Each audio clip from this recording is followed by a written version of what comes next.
ನಿನ್ನೆ ಗುಲ್ಬರ್ಗಾದಲ್ಲಿ ಏನು ನಮ್ಮ ವಿರೋಧ ಪಕ್ಷದ ನಾಯಕರಾದಂಥ ಛಲವಾದಿ ನಾರಾಯಣ ಸ್ವಾಮಿ ಅವರು ಸರ್ಕಾರದ ವಿರುದ್ಧ ಚಾರ್ಜ್ ಶೀಟನ್ನು ಬಿಡುಗಡೆ ಮಾಡಿ ಕಾರ್ಯಕ್ರಮಕ್ಕೆ ಹೋಗುವಂಥ ಸಂದರ್ಭದಲ್ಲಿ ಅವರೇನೋ ಒಂದು ಗಾದೆ ಮಾತನ್ನು ಹೇಳಿದ್ರು. ಆನೆ ಹೋಗ್ತಾ ಇರ್ತತೆ, ನಾಯಿ ಬೊಗಳ್ತಾ ಇರ್ತತೆ, ಇದು ಗಾದೆ ಮಾತು.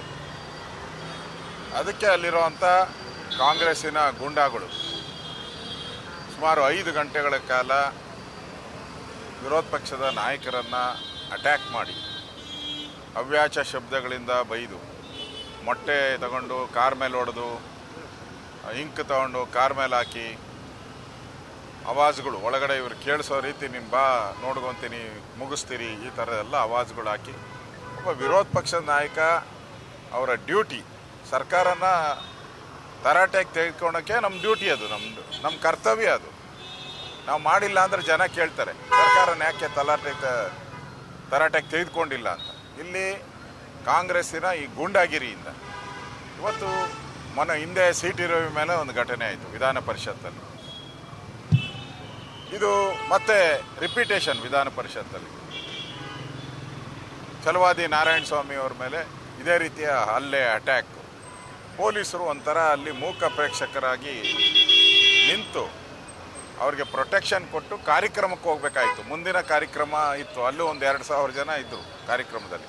ಆ ಕಾರ್ಯಕ್ರಮಕ್ಕೂ ಹೋಗೋಕ್ಕೆ ಅವಕಾಶ ಮಾಡಿಕೊಡ್ದೆ 5 ಗಂಟೆಗಳ ಕಾಲ ಅವರನ್ನು ಕೂಡಾಕಿ ಅವ್ರಿಗೆ ಅವ್ಯಾಚ ಶಬ್ದಗಳಿಂದ ಬೈಯುವಂಥ ಒಂದು ಕೆಲಸಗಳನ್ನು ಮಾಡಿ, ಆಮೇಲೆ ಮುಂದಿನ ಕಾರ್ಯಕ್ರಮಕ್ಕೆ ಯಾವುದೇ ಕಾರ್ಯಕ್ರಮಕ್ಕೆ ಅವಕಾಶ ಕೊಡದೆ ಪೊಲೀಸರು ಅವರನ್ನು ಆ ಜಿಲ್ಲೆಯಿಂದ ಆಚೆ ಹೋಗೋವರೆಗೂ ಕರ್ಕೊಂಬಂದು ಆಚೆ ಬಿಟ್ಟಿದ್ದಾರೆ.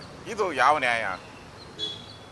ಏನಾದರೂ ಅವ್ರಿಗೆ ಅವ್ಯಾಚ ಶಬ್ದ ಅನಿಸಿದರೆ ಅದನ್ನು ಪ್ರಶ್ನೆ ಮಾಡೋಕ್ಕೆ ಕೋರ್ಟ್ಗಳಿದೆ, ನ್ಯಾಯಾಲಯ ಇದೆ. ಅದಕ್ಕೆ ಅಲ್ಲೋಗಿ ಕಂಪ್ಲೇಂಟ್ ಕೊಡಬೇಕಾಯಿತು. ಅಲ್ಲಿ ಅವರು ಅದ್ರ ಬಗ್ಗೆ ನ್ಯಾಯಾಲಯ ತೀರ ಕಾನೂನನ್ನು ಕೈಗೆ ತೆಗೆದುಕೊಳ್ಳುವಂಥ ಅಧಿಕಾರವನ್ನು ಈ ಕಾಂಗ್ರೆಸ್ ಅವರಿಗೆ ಯಾಕೆ ಕೊಟ್ಟರು?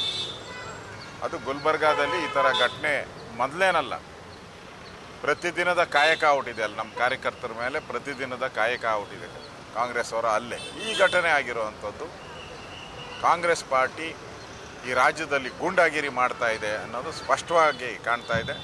ಪ್ರಿಯಾಂಕಾ ಖರ್ಗೆ ಅವರು ಇದರ ಹಿಂದೆ ಇದ್ದಾರೆ ಅಂತೇಳಿ ಈಗಾಗಲೇ ನಾವು ಗವರ್ನರ್ ಅವ್ರಿಗೂ ಕೂಡ ವಿನಂತಿಯನ್ನು ಮಾಡಿದಿರಿ. ಇವತ್ತು ಸೂಕ್ತ ರಕ್ಷಣೆಯನ್ನು ಕೊಡಬೇಕು ನಾರಾಯಣ ಸ್ವಾಮಿ ಅವರಿಗೆ.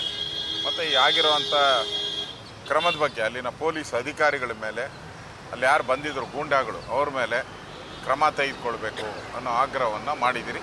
ಇದಾದಮೇಲೆ DGಗೂ ಕೂಡ ಕಂಪ್ಲೇಂಟನ್ನು ಕೊಡ್ತೀರಿ.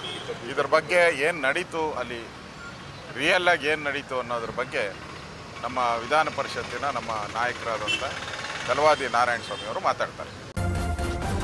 ನ್ಯೂಸ್ ಫಸ್ಟ್ ನಿರ್ಭೀತಿಯಿಂದ ನಿಮ್ಮ ಪರವಾಗಿ.